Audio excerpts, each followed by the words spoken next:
No? Okay.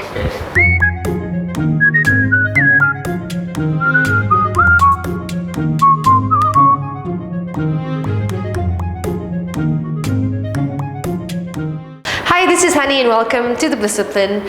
In this video, I want to introduce to you a friend of mine who, when I met him, I found to be really inspiring because of the way he thinks and the way he does things. He moved all the way from ye old London town to Kuala Lumpur, Malaysia, just because he was not satisfied, or he was too satisfied with his life back in London, and he needed to get things moving and get things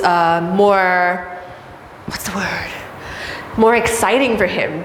And he had a dream which he wanted to fulfill, and instead of just being in London and living a life which is comfortable and successful but not really what he wanted, he decided he's going to up and leave. His name is Henry Golding, and I interviewed him, and so here's the interview, and I hope that it inspires you as well, just as much as it inspires me. Hi, I'm Henry Golding. I'm a presenter at the moment for ESPN. I've been living in Malaysia and Asia for about 2 years. Came over in 2008 from London. So loving Asia at the moment.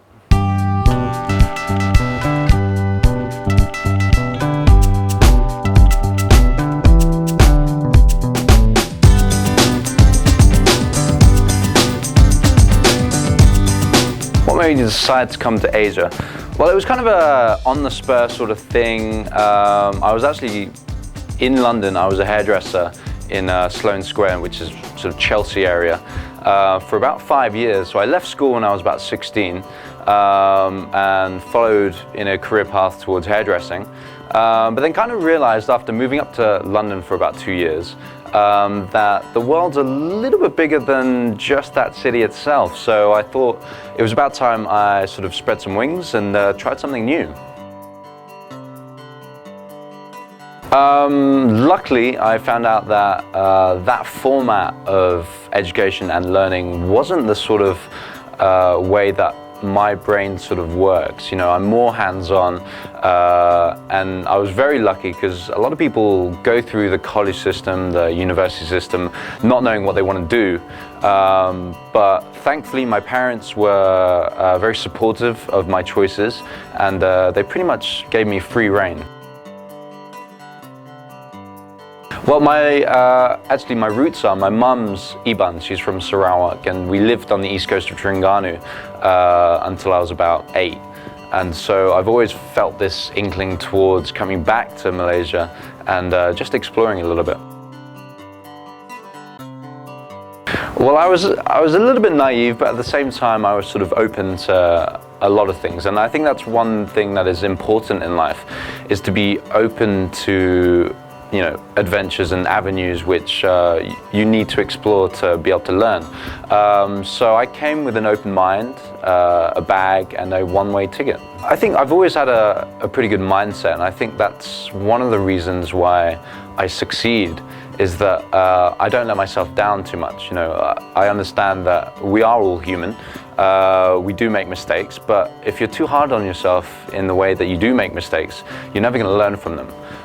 So I've always kept that kind of open mind where it's all a learning process. You know, the learning curve that I received whilst coming to Malaysia was huge. It was almost vertical. It was a completely new industry, completely new culture, and that was the main thing really. I was willing to embrace it. I knew I wanted to be in the entertainment business. I had no previous experience apart from working behind the scenes. So the first thing that I had to do was change my mindset into thinking that I belonged in the entertainment business. So instead of saying, hi, I'm Henry, I'm a hairdresser, I was more saying, hi, I'm Henry, I'm a presenter, I'm a freelance host.